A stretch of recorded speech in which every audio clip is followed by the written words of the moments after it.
रहमान रहीम अस्सलाम वालेकुम प्यारे बच्चे, उम्मीद है कि आप खैरियत से होंगे। दोबारा आपकी खिदमत में हाजिर हूँ। आज का जो हमारा क्लास है वो 8th है, सब्जेक्ट मैथमेटिक्स, एक्सरसाइज 3.4 का क्वेश्चन नंबर 6 आज हम करने जा रहे हैं।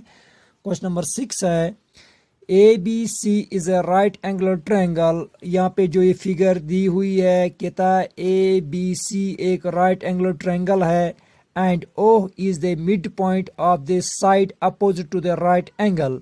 ओह जो है ये मिड पॉइंट है, इसके अपोज जो राइट एंगल यहाँ पे बी है इसके अपोज ओ है, ये मिड पॉइंट है। अब हमें क्या करना है आगे, explain why O is equidistant from A B and C.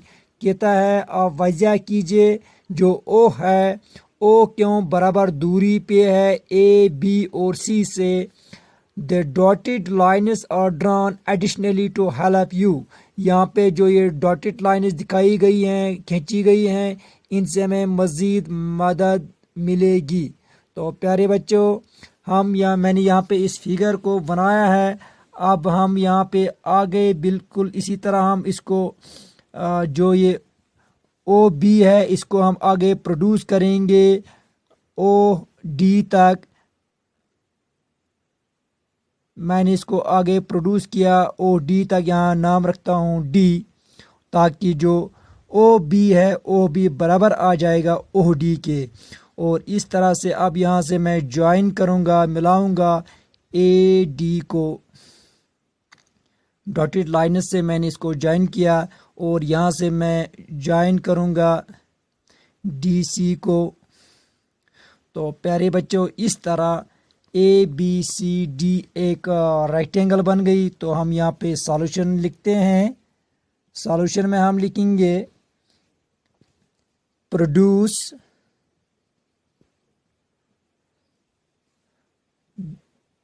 B O to D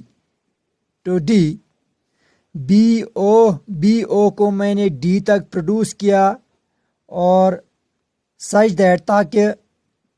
that जो यहाँ पे बी ओ है बी ओ बराबर आ जाएगा ओ डी के, यानी जितना बी ओ है इतना ही ओ डी होना चाहिए। Such that B O is equal to O D. उसके बाद मैंने ज्वाइन किया डॉटेड लाइन से ए डी को, तो यही मैं यहाँ पे लिखता हूँ ज्वाइन ए डी एंड यहाँ से ज्वाइन किया इस डी सी को डॉटेड लाइन से ज्वाइन डी सी। तो प्यारे बच्चों, इस तरह then A B C D is a right angle. इस तरह ए बी सी डी एक राइट एंगल बन गई। तो प्यारे बच्चों, यहाँ पे इन द राइट एंगल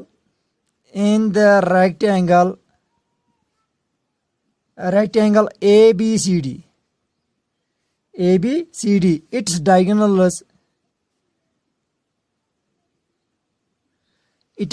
इसके डायगोनल जो हैं वो ए सी है और बी डी है। इस रेक्टेंगल के डायगोनल ए सी और बी डी है। तो प्यारे बच्चों, मैं यहाँ पे लिखता हूँ A C and B D are equal. इस रेक्टेंगल के जो डायगोनल हैं ए सी और बी डी ये बराबर हैं, यानी जितना ए सी है इतना ही बी डी है। और ये क्या करते हैं, ये इंटरसेक्ट करते हैं एक दूसरे को ओ पे एंड इंटरसेक्ट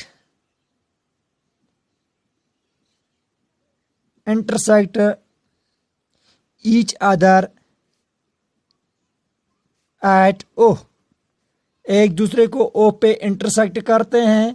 तो अब यहाँ पे तब हम लिख सकते हैं देयरफॉर, हम लिख सकते हैं जो यहाँ पे ओ ए है, ओ ए जो है ओ ए बराबर है ओ सी के।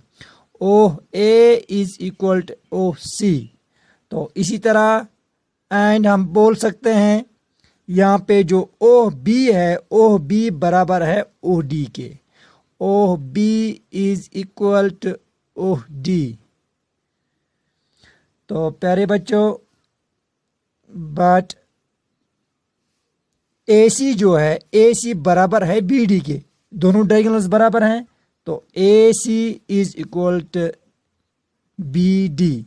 तो इस तरह से हम कह सकते हैं देयरफॉर हम ये बात कह सकते हैं, जो यहाँ पे ओ ए है, O A is equal to, O A बराबर है ओ सी के, ओ बी के। O A is equal to O B is equal to O C.